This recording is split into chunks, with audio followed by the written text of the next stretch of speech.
Good morning, good evening, good afternoon, depends on where you are. And welcome to our Marketplace Life Journal. You might ask what it is. So it's additional to L&D Shakers Marketplace, the space where we collect all the tools, resources, and the platforms, mentors who might help you in your learning journey. So I will leave the link in this post under the video, and you can check out the marketplace.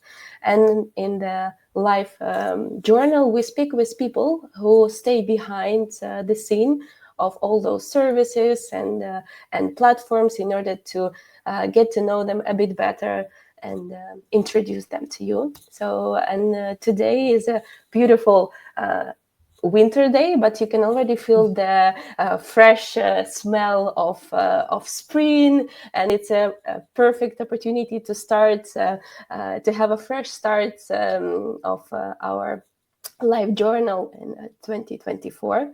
And I'm very happy to have a perfect guest for a first session this year, Anamaria Dorgo. Anamaria, Hey! thank you for coming. Thank you for having me. Many of L&D Shakers at least know Anamaria as founder of L&D Shakers community, also founder of Butter Community, Community Catalyst, Learning Mentor, but not many know that Anamaria also is owner of her own learning consultancy, which is called Handle with Brain. So that's why we're here today to speak about it. I'm so excited. I don't talk about it too much. So I'm like, hey, ask away. First of all, the title, the name of your company, it caught me, honestly. It's always nice to hear some short story behind the name. Can you share maybe one with our community? Yes. Handle with Brain, the name came before the idea was, or the opportunity presented itself for me to launch my own business or found my own company. So it came before that, and it came as a name that I came up with for a creative project that I was working on. I constantly plot and think about stuff and things I could do and creative projects, and some see the light of days and others don't, and they stay in the dream realm. And it was a project of experimentation in small groups with people around creativity, different topics, not only learning. And I kept on looking, how should this project be named? And the Handle with Brain came from Handle with Care, which is the message that you usually see in like precious packages that you get in the post, or that contains something that is fragile. And I really like that. Oh, handle with care, something that is like packed, something precious. And I thought like, well, we don't handle stuff with care.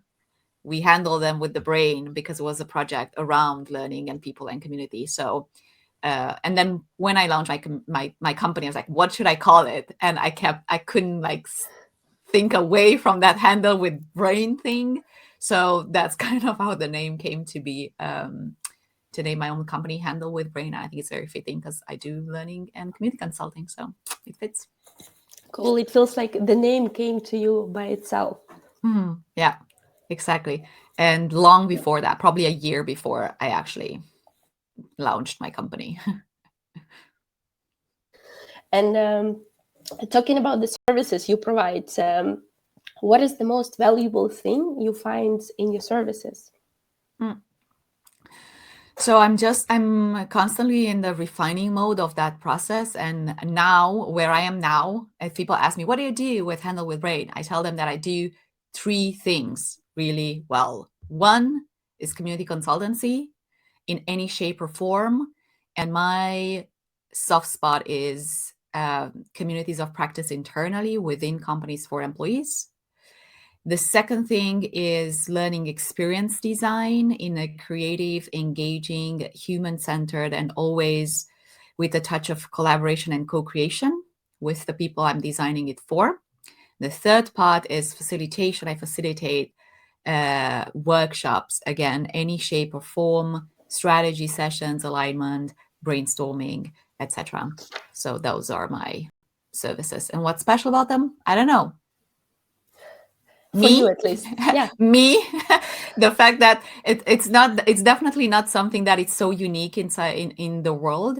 But I am unique, and I bring a unique set of past experiences, the past work that I've been doing, things that I've brought to life, people I've met, etc. And I guess what makes my approach unique is the human centeredness to it, and the fact that I am a fully 100% people person. So I can empathize a lot, not only with clients' needs in terms of strategy and organizational needs and strategic needs, but also the needs of the people we're actually putting something out there for, no matter if it's learning, workshop, communities, etc. So that, let's call it, end user needs in mind. It sounds very nursing, very caring. Hmm. Love it. A few weeks ago, your company had a celebration, birthday celebration. What was the dream? What was your wish for Handle with Brain for this year? Hmm. So I don't work necessarily with milestones. Maybe I should. So Handle with Brain turned 2. I'm running now my business in parallel to my part-time role at Butter. Um, and my wish for Handle with Brain for this year is to really narrow down on not only services, but I would love to gain more clarity on the type of clients and projects and missions that I want to bring my experience to, that I want to contribute to. So I'm doing a bit of thinking around that. And I just want to build cool stuff for people, where people feel pulled towards and where they feel that they're listened to and have their voice heard, and they can connect with one another and grow together and transform as a collective. Sounds very abstract, but I think, as companies, we need to put a stick in the ground with the vibe that we want or the values that we want to have. So this year is a bit of that a next step further into that exploration, for me. Well, success. I wish your dream come even beyond your vision. Hey, thank you. And in almost every episode, I ask our guests to share one tip or advice with our community. What would be your advice or tip? Mm. So I think that obviously, since this is going to be mainly seen by folks in L&D Shakers, my first tip is to join a community of practice. That's like ticked. Everyone is in L&D Shakers, so I think that's that for so many reasons. But if I were to add something to that, I will. Something that has always served me well, both professionally but as well personally in my personal discovery and learning process, was to do things that are imperfect, and to learn out loud or share that. So, what is something that's on your mind, on your to-do list, on your to-dream list, and it probably seems big? Can you tone it down?